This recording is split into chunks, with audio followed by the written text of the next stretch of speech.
டெல்லியில் போராட்டத்தில் ஈடுபட்டு வரும் துப்புரவு பணியாளர்கள் உடனடியாக பணிக்கு திரும்பும்படி கேட்டுக் கொண்டுள்ள டெல்லி கவர்னர் நஜீப் ஜங் அவர்களுக்கு நிலுவை சம்பளத்தை வழங்க உடனடியாக 493 கோடி ரூபாய் விடுவிக்கப்படும் என்று உறுதியளித்தார். இது தொடர்பாக டெல்லியின் 3 மேயர்கள் மற்றும் கமிஷனர்களை அழைத்து விவாதித்தார். மக்களின் நலன் கருதி துப்புரவு தொழிலாளர்களை உடனடியாக பணிக்கு திரும்ப செய்யும் அனைத்து நடவடிக்கைகளையும் மேற்கொள்ளும்படி மேயர்களுக்கு கவர்னர் ஜங் ஆலோசனை கூறினார். இதற்கிடையே இது தொடர்பான வழக்கை விசாரித்த டெல்லி உயர்நீதிமன்றம் கிழக்கு டெல்லியில் தேங்கியுள்ள குப்பைகள் எச்சரிக்கை மணி அடித்துள்ளதாக கருத்து தெரிவித்ததோடு ஜூன் 15ஆம் தேதிக்குள் துப்புரவு ஊழியர்களுக்கு நிலுவை சம்பளத்தை வழங்கும்படி டெல்லி அரசுக்கு உத்தரவிட்டுள்ளது. இவ்வழக்கில் பதிலளிக்கும்படி டெல்லி அரசு மற்றும் மத்திய அரசுக்கு நோட்டீஸ் அனுப்பவும் உத்தரவிட்டுள்ளது.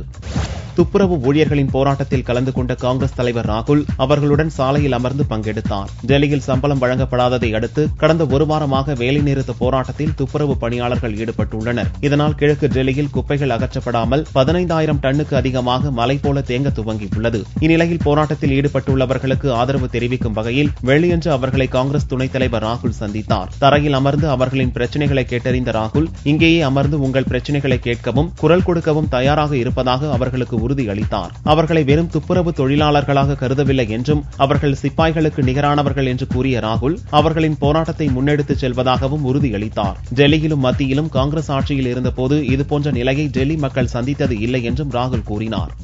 பூச்சிக்கொல்லி மருந்துகளின் அளவு அதிகமாக இருப்பதாக கூறி தமிழகத்தில் இருந்து காய்கறிகள் பழங்களை விற்பனைக்கு அனுமதிக்க மறுத்து கேரள அரசு தடை விதித்துள்ளது. கேரளாவின் பெரும்பாலான அத்தியாவசிய உணவுப் பொருட்கள் தமிழகத்திலிருந்தே செல்கிறது. காய்கறிகளும் பழங்களும் கூட தமிழகத்திலிருந்து அதிக அளவில் கேரளாவுக்கு கொண்டு செல்லப்படுகிறது. குறிப்பாக தமிழக எல்லையில் உள்ள பகுதிகளில் இருந்தே பெரும்பாலான பொருட்கள் செல்கின்றன. ஆனால் தமிழகத்திலிருந்து கொண்டு வரப்படும் காய்கறிகள் மற்றும் பழங்களில் அளவுக்கு அதிகமான நச்சுத்தன்மை கொண்ட பூச்சி மருந்துகள் இருப்பதாக குற்றம் சாட்டி அவற்றுக்கு கேரள அரசு திடீர் தடை விதித்துள்ளது. இது கேரள எல்லையில் உள்ள தமிழக விவசாயிகளுக்கு அதிர்ச்சியை ஏற்படுத்தியுள்ளது.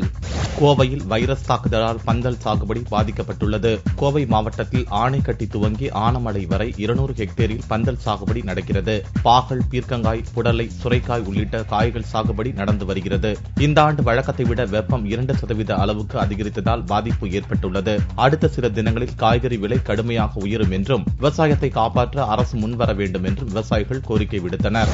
வியாழனன்று இரவும் காஷ்மீர் எல்லையில் பாகிஸ்தான் ராணுவம் அத்துமீறி தாக்குதல் நடத்தியது. மணிப்பூரில் வன்முறையில் ஈடுபட்டு வந்த பயங்கரவாதிகளை மியான்மர் எல்லைக்குள் புகுந்து இந்திய ராணுவம் தாக்கியது. இதில் ஏராளமான பயங்கரவாதிகள் கொல்லப்பட்டனர். இதே நிலைதான் பாகிஸ்தானுக்கும் என்ற எச்சரிக்கை மணி எழுப்பப்பட்டுள்ளது. அத்துடன் சமீபத்தில் வங்கதேசம் சென்ற பிரதமர் மோடியின் எச்சரிக்கை பேச்சும் பாகிஸ்தானை ஆத்திரமூட்டியுள்ளது. இதனால் கடந்த 2 தினங்களாக காஷ்மீர் எல்லையில் இந்திய நிலைகள் மீது பாகிஸ்தான் ராணுவம் திடீர் தாக்குதல் நடத்தி வருகிறது. சவ்ஜியான் பகுதியில் வியாழனன்று அதிகாலையில் தாக்குதல் நடத்திய பாகிஸ்தான் ராணுவத்துக்கு இந்திய துருப்புகள் சரியான பதிலடி கொடுத்தன. இந்நிலையில் வியாழனன்று இரவும் பார்க்வால் பகுதியில் 3 இந்திய நிலைகள் மீது பாகிஸ்தான் படையினர் தாக்குதல் நடத்தினர். இந்திய ராணுவமும் பதிலடி கொடுத்தது. இந்த சண்டையால் அப்பகுதியில் பதட்டம் ஏற்பட்டுள்ளது. வங்கி கணக்கு துவங்கும் நடைமுறையை ரிசர்வ் வங்கி எளிதாக மாற்றியுள்ளது. அனைவருக்கும் நீதி சேவை என்ற இலக்கை எட்ட அனைவரும் வங்கி கணக்கை துவங்க ரிசர்வ் வங்கி பரிந்துரைத்துள்ளது. இதன்படி வங்கி கணக்கு துவங்கும் நடைமுறையை எளிதாக்கும் வகையில் முகவரி சான்றுகளில் எளிமையை கொண்டு வந்துள்ளது. குடிநீர் கட்டண ரசீத், எரிவாயு கேஸ் சிலிண்டர் விநியோக ரசீத், செல்போன் கட்டண ரசீத் ஆகியவற்றில் ஏதேனும் ஒன்றை பயன்படுத்தலாம் என்று ரிசர்வ் வங்கி அறிவித்துள்ளது. தட்கல் முன்பதிவு நேரத்தை மாற்றவும் ரத்து செய்வதற்கான கட்டணத்தை வழங்கவும் ரயில்வே திட்டமிட்டுள்ளது. ஏசி வகுப்பு தட்கல் முன்பதிவு காலை 10 மணியில் இருந்து 11 மணி வரையும், சாதாரண வகுப்பு முன்பதிவு காலை 11 மணியில் இருந்து 12 மணி வரையும் வழங்க பரிசீலிக்கப்பட்டு வருகிறது. மேலும் முன்பதிவு செய்யப்பட்டு உறுதி செய்யப்படும் தட்கல் பதிவை ரத்து செய்யும் போது ரயில் புறப்படும் நேரம், டிக்கெட் ரத்தாகும் நேரம் ஆகியவற்றில் கணக்கில் கொண்டு கட்டணம் திருப்பி தரப்படும் என்று ரயில்வே அதிகாரிகள் தெரிவித்தனர். வாக்காளர் அடையாள அட்டை இல்லாதவர்கள் 12 வகை ஆதாரங்களை காட்டி ஓட்டளிக்கலாம் என்று தேர்தல் கமிஷன் அறிவித்துள்ளது. தமிழக தலைமை தேர்தல் அதிகாரி சந்தீப் சக்சேனா வெள்ளியன்று அறிக்கை ஒன்றை வெளியிட்டார். வரும் 27ஆம் தேதி ஆர்கே நகரில் நடக்கவிருக்கும் இடைத்தேர்தலில் ஓட்டளிக்க இருக்கும் வாக்காளர்கள் அடையாள அட்டை இல்லாவிடில் பாஸ்போர்ட், ஓட்டுநர் உரிமம், வங்கி பாஸ்புக், ஆதார் கார்டு, புகைப்படத்துடன் கூடிய பென்ஷன் பத்திரம் உள்ளிட்ட 12 வகை ஆவணங்களை காட்டி ஓட்டளிக்கலாம் என்று அறிவித்துள்ளார். ஆர்கே நகர் இடைத்தேர்தலில் கருத்து கணிப்பு வெளியிட தடை விதிக்கப்பட்டுள்ளது. தமிழக தலைமை தேர்தல் அதிகாரி சந்தீப் சக்சேனா வெளியிட்டுள்ள அறிக்கையில் ஜூன் 27ஆம் தேதி ஆர்கே நகரில் நடைபெறவுள்ள இடைத்தேர்தலில் எக்ஸிட் போல் என்ற வகையிலான கருத்து கணிப்புகளை வெளியிடுவதற்கான கட்டுப்பாடுகள் விதிக்கப்பட்டுள்ளதாகவும், வாக்குச்சாவடியில் இருந்து வெளியே வரும் மக்களிடம் யாருக்கு வாக்களித்தீர்கள் என்ற கருத்தை கேட்டு ஊடகங்கள் ஒளிபரப்பக்கூடாது என்றும் அறிவுறுத்தியுள்ளார். இந்த தடை எலக்ட்ரானிக் மீடியாக்களுக்கு மட்டும் பொருந்தும் என்று அந்த அறிக்கையில் குறிப்பிடப்பட்டுள்ளது. நாகை மாவட்டத்தில் தற்போது மத்தி மீன்கள் சீசன் துவங்கியுள்ளது. மார்ச் மாதம் துவங்கி ஏப்ரல் மாதம் வரை நாகை மாவட்டத்தில் மத்தி மீன்களின் சீசன் தீவிரமடைந்திருக்கும்.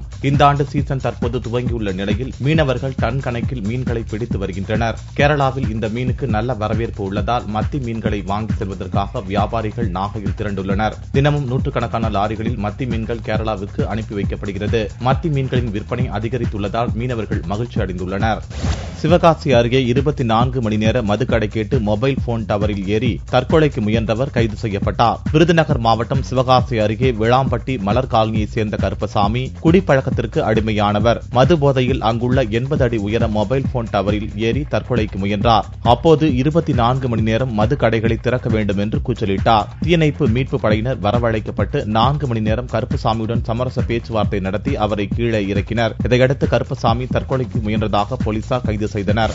காணாமல் போன விமானத்தை தொடர்ந்து 4வது நாளாக தேடி வரும் நிலையில் விமானம் குறித்து எவ்வித தகவலும் இதுவரை கிடைக்கவில்லை.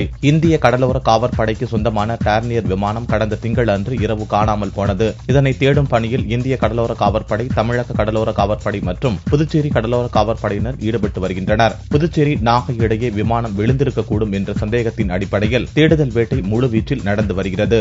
2 நீர்மூழ்கி கப்பல்கள் உட்பட 15 கப்பல்கள் உதவியுடன் தொடர்ந்து 4 நாளாக தேடுதல் பணி நடந்து வரும் நிலையில் விமானம் குறித்து இதுவரை எவ்வித தடயமும் கிடைக்கவில்லை. தேடும் பணியும் தொடர்ந்து நடந்து வருகிறது. கடலூர் அருகே மாயமான கடலோர காவல்படை விமானத்தை கன்னியாகுமரி கடற்பகுதியில் தேடும் பணி நடந்து வருகிறது. கடந்த 9ஆம் தேதி புதுச்சேரி அருகே ரோந்து பணிக்கு சென்ற கடலோர காவல்படையின் டோர்னியர் ரக விமானம் மாயமானதை தொடர்ந்து அதை தேடும் பணி நடந்து வருகிறது. கடலூர் அருகே 27 நாட்டிக்கல் மைல் தூரத்தில் பறந்து கொண்டிருந்த போது அதன் சிக்னல் துண்டிக்கப்பட்ட நிலையில் அப்பகுதியில் தீவிர தேடுதல் நடத்தியும் இதுவரை விமானம் பற்றிய தகவல் இல்லை. இந்நிலையில் கன்னியாகுமரி கடற்பகுதியில் விமானத்தை தேடும் பணி வியாழனன்று தொடங்கியது. கன்னியாகுமரி கடலோர காவல்படை டிஎஸ்பி பீட்டர் தலைமையிலான 3 குழுக்கள் தனிப்படகில் விமானத்தை தேடும் பணியில் ஈடுபட்டு வருகின்றனர். ராமேஸ்வரம் மீனவர்கள் 14 பேரின் காவலை நீடித்து இலங்கை மன்னார் நீதிமன்றம் உத்தரவிட்டுள்ளது. கடந்த 1ஆம் தேதி கச்சத்தீவு அருகே ராமநாதபுரத்தை சேர்ந்த மீனவர்கள் மீன்பிடித்துக் கொண்டிருந்தனர். அப்போது அங்கு வந்த இலங்கை கடற்படை மீனவர்களை சுற்றி வளைத்தது. பின்னர் அங்கிருந்த 14 மீனவர்களை கைது செய்து சிறையில் அடைத்தது. இந்நிலையில் மீனவர்கள் அனைவரும் வெள்ளியன்று மன்னார் நீதிமன்றத்தில் ஆஜர்படுத்தப்பட்ட நிலையில் அவர்களுடைய காவலை வரும் 19ஆம் தேதி வரை நீடித்து நீதிமன்றம் உத்தரவிட்டது. கோடை விடுமுறை முடிந்து புதுச்சேரி அரசு மற்றும் தனியார் பள்ளிகளில் வெள்ளியன்று துவங்கியது. உற்சாகமாக சென்ற மாணவ மாணவிகளுக்கு முதல் நாளன்றே பாட புத்தகங்கள் மற்றும் சீருடைகள் வழங்கப்பட்டதால் மகிழ்ச்சி அடைந்தனர். இவ்வாண்டு பள்ளி துவங்கும் தினத்தை புது வகுப்பு புகுவிழா என கொண்டாட அரசு முடிவு செய்து அதன்படி அனைத்து பள்ளிகளிலும் மாணவர்களை வரவேற்று பேனர்கள் கட்டப்பட்டு மாணவர்களுக்கு மலர்கள் மற்றும் இனிப்பு வழங்கி ஆசிரியர்கள் வரவேற்றனர். கதிர்காமம் பெண்கள் மேல்நிலைப் பள்ளி மாணவிகளுக்கு இனிப்பு, சீருடை மற்றும் பாட புத்தகங்களை முதல்வர் ரங்கசாமி வழங்கி புதுச்சேரியில் காலியாக உள்ள ஆசிரியர் பணியிடங்கள் உடனே நிரப்பப்படும் என்றும் மாணவ மாணவிகள் நன்றாக படித்து அதிக மதிப்பெண்கள் எடுத்து தேர்ச்சி பெற வேண்டும் என்றும் கூறினார். வேலூர் அருகே தனியார் தோல் தொழிற்சாலையின் சுற்றுச்சுவர் இடிந்து விழுந்ததில் இடிபாடுகளுக்குள் சிக்கி 10ஆம் வகுப்பு மாணவி பலியானார். வேலூர் மாவட்டம் மேல் விஷாரத்தில் உள்ள கத்தியாடி சாலையில் தனியாருக்கு சொந்தமான தோல் தொழிற்சாலை உள்ளது. இந்த தொழிற்சாலையில் சுற்றுச்சுவர் கடந்த சில நாட்களாக பெய்த மழையில் ஈரமாகி இருந்தது. இந்நிலையில் இந்த சுவர் திடீரென்று இடிந்து விழுந்ததில் அருகில் இருந்த 5 வீடுகள் இடிந்து சேதமானது. இதில் வீட்டில் இருந்த 10ஆம் வகுப்பு படிக்கும் மாணவி சுகன்யா, ராணி மற்றும் அடைக்கலம் ஆகிய 3 பேர் காயமடைந்தனர். அவர்களை மீட்டு சிகிச்சைக்காக கொண்டு செல்லப்பட்ட போது சுகன்யா வழியிலேயே உயிரிழந்தார். திருவல்லிக்கேணி பார்த்தசாரதி கோவில் கும்பாபிஷேகம் வெள்ளியன்று நடந்தது. 108 வைணவ திருத்தலங்களில் 64வது திருத்தலமாக விளங்குவது சென்னை திருவல்லிக்கேணி பார்த்தசாரதி கோவில். இதில் 5 கோடி ரூபாய் மதிப்பீட்டில் திருப்பணிகள் நடைபெற்றன. கும்பாபிஷேகத்தை முன்னிட்டு ஜூன் 8ஆம் தேதி முதலே யாகசாலை பூஜைகள் தொடங்கி நடந்து வந்தன. தங்க முலாம் பூசப்பட்ட கோபுர கலச விமானங்களுக்கு சிறப்பு பூஜைகள் நடத்தப்பட்டு கோபுரங்களில் பொருத்தப்பட்டன. கோவிலின் பாரம்பரிய தொன்மை மாறாமல் திருப்பணிகள் நிறைவு பெற்று வெள்ளிக்கிழமை காலை 7 மணிக்கு மகா கும்பாபிஷேகம் நடந்தது. இதில் ஆயிரக்கணக்கான பக்தர்கள் கலந்து கொண்டு சாமி தரிசனம் செய்தனர். புனித நீர் கோபுர கலசங்களில் ஊற்றப்பட்டது. கலசங்களில் மீது பட்ட நீர் பக்தர்கள் மேல் தெளிக்கப்பட்டது. கோயிலுக்கு வந்தவர்களுக்கு வசதியாக புறநகர் பகுதியில் இருந்து 100 பேருந்துகளும் மாநகர பகுதியில் இருந்து 100 சிறப்பு பேருந்துகளும் இயக்கப்பட்டது.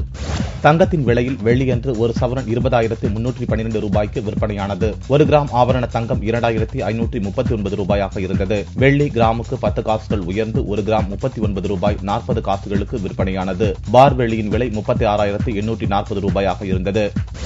தனது படத்தை குழந்தைகள் முதல் பெரியவர் வரை அனைவரும் பார்க்கலாம் என்று நடிகர் சந்தானம் தெரிவித்துள்ளார். தனது தயாரிப்பு நிறுவனம் மூலம் தான் கதாநாயகனாக நடித்துள்ள இனிமே இப்படித்தான் படத்தில் புதிய காமெடி ட்ரெண்ட் உருவாகி உள்ளதாக நடிகர் சந்தானம் கூறினார். நாட் ஓன்லி காமெடி, அந்த காமெடியில் ஒரு புது ட்ரெண்டு, ஒரு ஸ்லாப்ஸ்டிக் எல்லாமே பண்ணுற மாதிரி ஒரு விஷயம். அது இல்லாமல் ஒரு நல்லா டச் பண்ணுற மாதிரி ஒரு ஃபீல், ஒரு எமோஷன்ஸ், சென்டிமெண்ட் இருக்குது எண்டில்.